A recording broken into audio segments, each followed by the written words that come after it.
Hello student, स्वागत है आप सभी का आपके अपने चैनल में। जैसा कि आपको पता है हम आपका बैक टू बैक क्लासेस लेकर के आ रहे हैं। अगर आप एमए में हैं एंड एमए में आपने सोशियोलॉजी या साइकोलॉजी ले रखी है, यानी कि समाजशास्त्र, और आपने मनोविज्ञान ले रखा है, तो ये चैनल आपके लिए बहुत इंपॉर्टेंट है। एंड और भी चीज़ें हम इसमें धीरे धीरे इंट्रोड्यूस करते जाएंगे। अभी हम ये दो सब्जेक्ट लेकर के चल रहे हैं, आपकी सोशियोलॉजी एंड साइकोलॉजी। सोशियोलॉजी के पांचों पेपर्स का जितने भी पेपर्स आपके होते हैं उन सभी के ऑलरेडी हमने सिलेबस डिस्कस कर लिया है एंड सभी पेपर्स पर लगभग दो तीन चैप्टर सभी के कंप्लीट हो चुके हैं। तो आज हम आपसे बात करने वाले हैं एमए फर्स्ट ईयर की सोशियोलॉजी के पेपर नंबर 2 का चैप्टर नंबर 3। इसके बारे में आज हम डिस्कस करेंगे। तो अगर आपने हमारी पिछली वीडियोस नहीं देखी है तो एक बार चैनल पे विजिट कर लीजिए, वो आपके लिए काफी हेल्पफुल होने वाली है। ओके, तो चलो स्टार्ट करते हैं। एमए फर्स्ट ईयर की सोशियोलॉजी के पेपर नंबर 2 का चैप्टर नंबर 3 जो है आपका उपकल्पना। चैप्टर नंबर 3 का नाम है उपकल्पना, या इसको परिकल्पना भी कहते हैं, प्रकल्पना भी कहते हैं। और इसकी विशेषताएं क्या है इसके बारे में हमें डिस्कस करना है। तो देखो, ये उपकल्पना प्रकल्पना क्या होता है, इसका यूज कहां पर किया जाता है, बेसिकली इसको सबसे पहले हम समझते हैं। क्योंकि कोई भी टॉपिक जब आपको दिया जाता है तो सबसे पहले आपको इस टॉपिक को समझना है जो मेन वर्ड होता है। जैसे यहां पर बात किया गया है उपकल्पना की। अब देखो, इससे पहले हमने 2 चैप्टर्स पढ़े हैं। अनुसंधान क्या होता है, अनुसंधान की विशेषताएं क्या है, अनुसंधान में वस्तुनिष्ठता क्या होती है, ये 2 चैप्टर्स हमने पढ़ रखे हैं। अब जो ये अगला चैप्टर आ रहा है, ये चैप्टर उससे कहीं ना कहीं इंटरलिंक होता है। जो भी चैप्टर्स आप पढ़ रहे होते हैं उससे कहीं ना कहीं लिंक होता है। तो अगर आपने पिछली वीडियोस नहीं देखी है तो आप समझ लेंगे, जिससे कि आपके लिए काफी हेल्पफुल होने वाला है। तो ये जो उपकल्पना होती है ये अनुसंधान में यूज होता है। अब आपने अगर अनुसंधान पढ़ रखा है, अनुसंधान की वस्तुनिष्ठता पढ़ रखी है, तो आपको चीजें समझ में आएंगी ज्यादा क्लियरली। तो अनुसंधान में यूज किया जाता है ये परिकल्पना। जब भी किसी समाज के बारे में, किसी जगह के बारे में अनुसंधान किया जाता है, खोज किया जाता है। अनुसंधान मीन्स बेसिकली होता है खोज। तो जब भी किसी चीज के बारे में खोज किया जाता है, किसी को बताना होता है कि हाँ इस चीज के बारे में हमें जानना है, तो उसके बारे में थोड़ा सा पहले एक ओवरव्यू लेते हैं कि मतलब ये चीज क्या है, या जिस चीज के बारे में हमें खोज करना है उसके बारे में एक विचारधारा लेते हैं, मतलब उसको कैसे कैसे क्या करना है, मतलब उसके बारे में एक ओवरव्यू तैयार किया जाता है। और इसी ओवरव्यू को हम परिकल्पना भी कह देते हैं, उपकल्पना भी कह देते हैं, प्राक्कल्पना भी कह देते हैं। बेसिकली अगर प्राक्कल्पना को डिफाइन करोगे तो प्राक्कल्पना क्या है, प्रारंभिक कल्पना, यानी कि किसी चीज के बारे में शुरू में आप क्या कल्पना करते हो, क्या सोचते हो, वो कहलाता है आपका उपकल्पना या प्राक्कल्पना। और ये कल्पना आपका राइट भी हो सकता है, रॉन्ग भी हो सकता है। क्योंकि कल्पना मतलब क्या, जो आप सोच रहे हो, आपकी सोच, आपकी समझ गलत भी तो हो सकती है। फिर you are going to research, जब आप रिसर्च करने जा रहे हो तो चीजें गलत भी हो सकती हैं। तो इससे कोई मतलब नहीं है कि आपने जो परिकल्पना कर लिया है, जो आपने उपकल्पना कर लिया है, वो गलत नहीं हो सकता है। वो गलत भी हो सकता है, परीक्षण के बाद वो चीज पता चल जाएगी। तो किसी भी चीज के बारे में अगर आप रिसर्च करने जा रहे हो, किसी चीज के बारे में अनुसंधान करने जा रहे हो, खोज करने जा रहे हो, उससे पहले आपने उसके बारे में क्या बना रूपरेखा तैयार किया हुआ है कि मतलब क्या करने जा रहे हो, कैसे कैसे आप क्या करने वाले हो, उसी को कहते हैं आप परिकल्पना।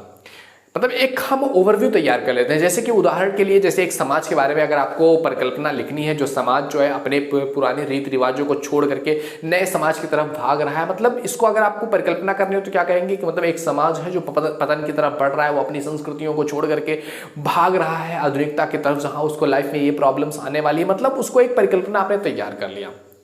तो ये होता है बेसिकली परिकल्पना, उपकल्पना। आई होप आपको समझ में आओगा। यानी कि किसी चीज को करने से पहले जो कल्पना किया जाए, जो रूपरेखा तैयार किया जाए कि ऐसे ऐसे होगा, उसको कहते हैं परिकल्पना।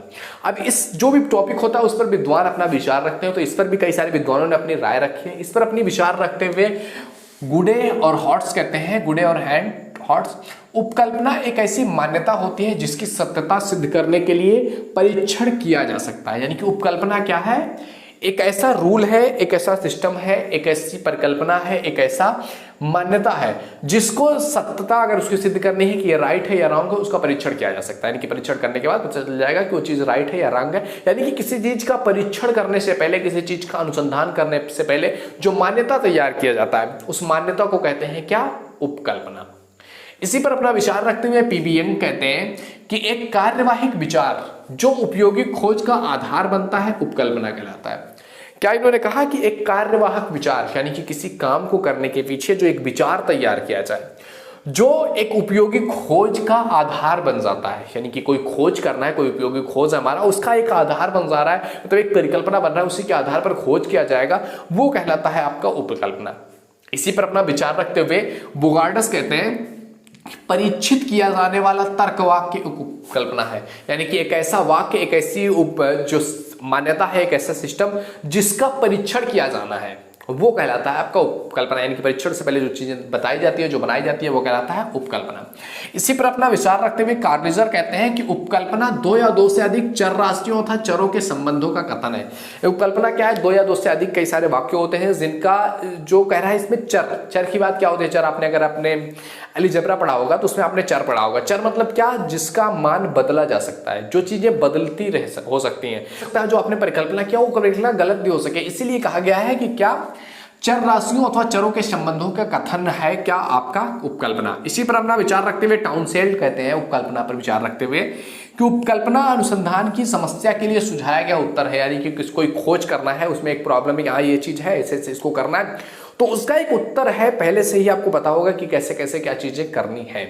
तो ये कहलाता है आपका उपकल्पना, यानी कि किसी चीज के बारे में अगर आपको अनुसंधान करना है, खोज करना है, तो उससे पहले उसकी जो रूपरेखा तैयार की जाएगी, उसके बारे में जो पहले से ही बताया जाएगा, पहले से ही जो एक सिस्टम तैयार किया जाएगा कि ऐसे ऐसे हमें ये चीजें करना है, इस चीज का ध्यान रखना है, इस चीज का ध्यान नहीं रखना, ये चीजें हमारे लिए इंपॉर्टेंट होने वाली है, ऐसे ऐसे इसका करेंगे, मतलब एक रूपरेखा जो तैयार किया जाएगा उसी को कहते हैं उपकल्पना।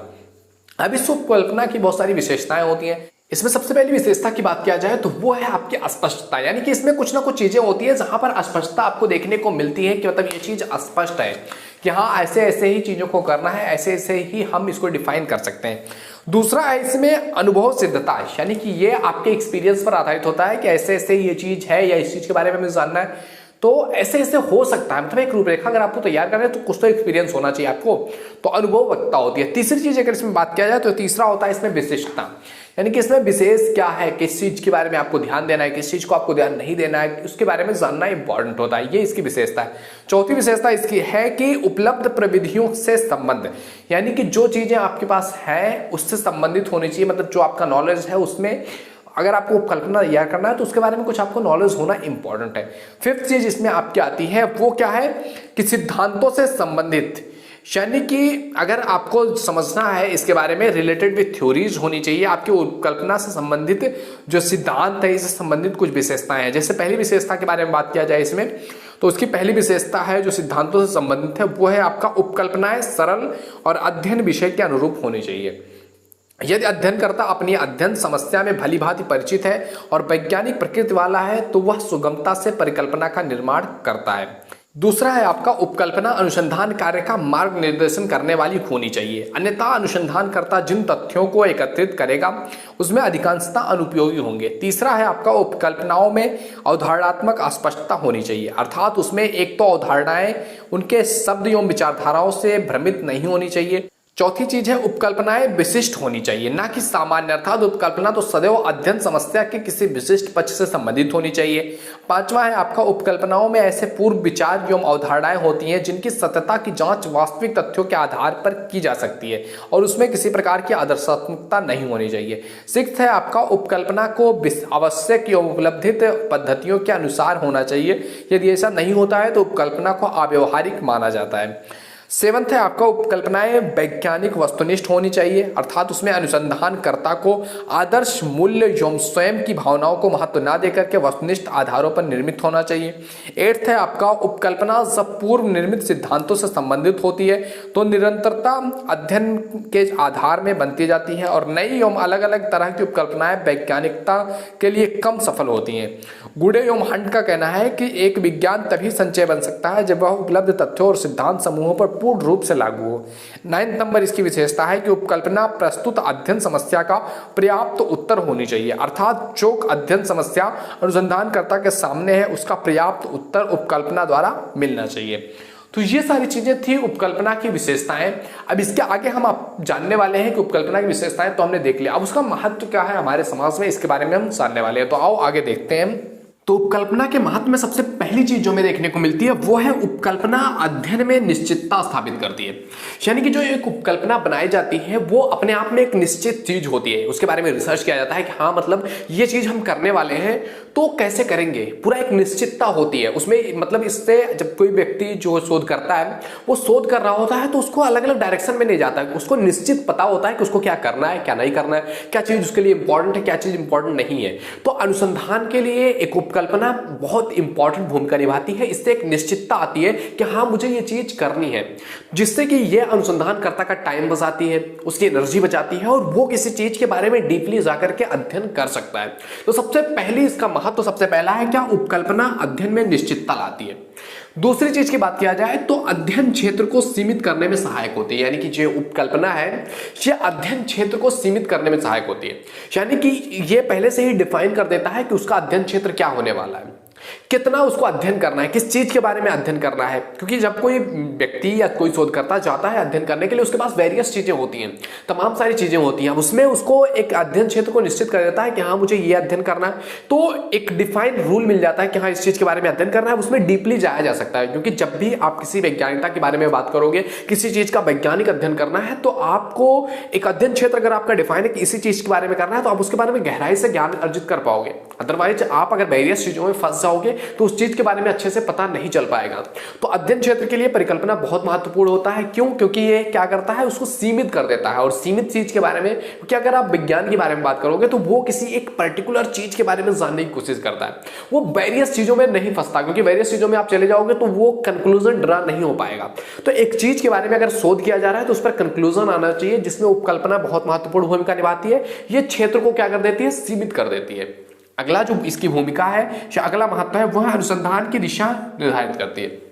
यानी कि जो परिकल्पना है ये दिशा निर्धारित कर देती है कि हाँ आपको इसी फील्ड में जाना है, ये चीज करना है, ये चीज नहीं करना है। क्योंकि आप जाओगे बहुत सारी चीजें आपको मिलती है, जैसे कि मैंने पिछले भी बताया है कि बहुत सारी चीजें आपके सामने आती हैं। अब उसमें आपको डिसाइड करना होता है कि क्या चीज इंपॉर्टेंट है क्या नहीं इंपॉर्टेंट है। और ये परिकल्पना में बाकायदा लिखा होता है कि हाँ इस चीज के बारे में हमें ज्ञान करना है, तो हम उस पर गो विद इन डीप जा सकते हैं, उस चीज के बारे में अच्छे तरीके से समझ सकते हैं, उस चीज के बारे में अच्छे से जान सकते हैं कि मतलब इसी चीज के बारे में मुझे अध्ययन करना है। ये आपको एक डायरेक्शन दे देती है और उस डायरेक्शन में आप चलते हो। तो फिर जैसे कि एक ध्रुव तारा होता है ना, हम रास्ता खो चुके होते हैं या हमें किसी जगह पर पहुंचना है जो कि उत्तर दिशा में है, तो हम या किसी भी दिशा में है, तो अगर हमने ध्रुव तारा देख लिया तो हम उसके हिसाब से अपनी दिशा तय कर सकते हैं। तो ये जो परिकल्पना है ये ध्रुव तारे की तरह काम कर रहा होता है किसी अनुसंधान करते समय, क्या किसी चीज की शोध करते समय। तो ये बहुत महत्वपूर्ण महत्व है इसका। अगला है आपका उद्देश्य को स्पष्ट करता है। यानी कि जो ये परिकल्पना होती है ये उद्देश्य को स्पष्ट करती है। यानी कि पहले ही बता दिया जाता है कि मतलब क्या हम करने जा रहे हैं या जहां पर हम खोज करने जा रहे हैं वहां किस चीज की खोज करने वाले हैं एंड वहां पर हमें क्या मिलने वाला है, कैसे कैसे किस चीज के बारे में क्या खोज करना है। मतलब उसका पूरा उद्देश्य डिफाइन होता है कि हमें हम यहाँ पर जा रहे हैं, ये चीज होगा, इस तरह से चीजें मिलेंगी, तो उसमें इस तरह से मुझे करना है, ये होना चाहिए। मतलब उसका पूरा उद्देश्य डिफाइन होगा कि ऐसे ऐसे जाकर के हमें इस चीज की प्राप्ति करनी है। और जो चीज उससे रिलेट करेगा उस चीज के बारे में हमें पढ़ना है, जो चीज उससे रिलेट नहीं करेगा उसको नेग्लेक्ट कर देना है। तो इससे काफी महत्वपूर्ण जो है इसका काफी योगदान रहता है परिकल्पना का किसी भी अनुसंधान को करने के लिए। अगली चीज अगर बात करें तो उपयोगी तथ्यों का संकलन में सहायक होती है। जो परिकल्पना है ये उपयोगी तथ्यों के संकलन में बहुत इंपॉर्टेंट भूमिका निभाती है। क्यों? क्योंकि जब एक परिकल्पना स्थापित है कि हाँ हमें इस चीज के बारे में करना है, उसका उद्देश्य डिफाइन है, दिशा डिफाइन है, तो जो चीज हमारे लिए इंपॉर्टेंट होगी, आप क्योंकि जब कोई शोधकर्ता जाता है तो उसके पास बहुत सारी चीजें उसको देखने को मिलती है कि ये भी है वो भी है, लेकिन जब उसको पता होगा, पूरी परिकल्पना पहले से निश्चित होगी कि हाँ ये चीज इंपॉर्टेंट है, ये नहीं इंपॉर्टेंट है, ये किसी काम आ सकता है मेरे, ये काम नहीं आ सकता है, तो जो चीज काम नहीं आएगा, जो चीज निरर्थक होगा उसको हटा दिया जाएगा या उसको जो शोध है उसमें रखा नहीं जाएगा और जो चीज इंपॉर्टेंट है उसको शोध में रखा जाएगा। तो इससे ये चूज करना, उपयोगी तथ्यों का संकलन करने में सहायता होता है कि कौन सा तथ्य हमारे लिए उपयोगी है, कौन सा तथ्य हमारे लिए उपयोगी नहीं है। अगर ये परिकल्पना ना हो तो सभी चीजों के पीछे पड़ जाएंगे, मतलब कोई भी शोध करने जा रहा है, जो भी चीजें मिलेंगी उसके पीछे लग जाएंगे और उसमें काफी टाइम भी व्यर्थ होगा और एग्जैक्ट जो रिपोर्ट देना है, जो शोध करना है, वो भी चीजें सामने नहीं आ पाएंगी। तो तथ्यों के संकलन में भी काफी महत्वपूर्ण योगदान रहता है।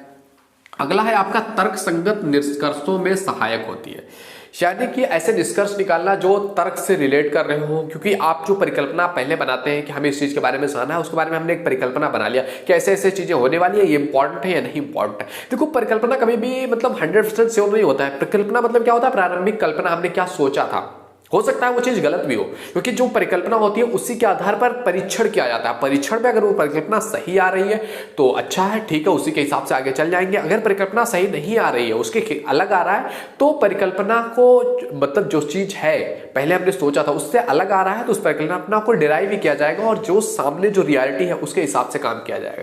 तो ये एक तर्कसंगतता भी देती है कि हम चीजों को इस तरह से देख सकते हैं। तो ये 6 ऐसे महत्व हैं जो कि बहुत इंपॉर्टेंट है उपकल्पना के महत्व, क्योंकि किसी भी अनुसंधान के लिए इसकी कितनी इंपॉर्टेंट है इसके बारे में हमने पहले ही डिस्कस कर लिया है। तो ये चीज था इस चैप्टर में, उपकल्पना क्या था, उपकल्पना की विशेषताएं क्या है, उसका महत्व क्या है, इसके बारे में हमने जाना। आई होप वीडियो तुम्हें पसंद आया होगा। वीडियो पसंद आया लाइक जरूर करो। पहली बार चैनल पे आए please visit the channel. If you think it is valuable तो सब्सक्राइब भी कर सकते हैं, शेयर कीजिए अपने फ्रेंड सर्कल में ताकि उनको भी इस चीज के बारे में पता चल सके। ओके, मिलते हैं आपसे अगले वीडियो में, तब तक के लिए जय हिंद, जय भारत, थैंक यू।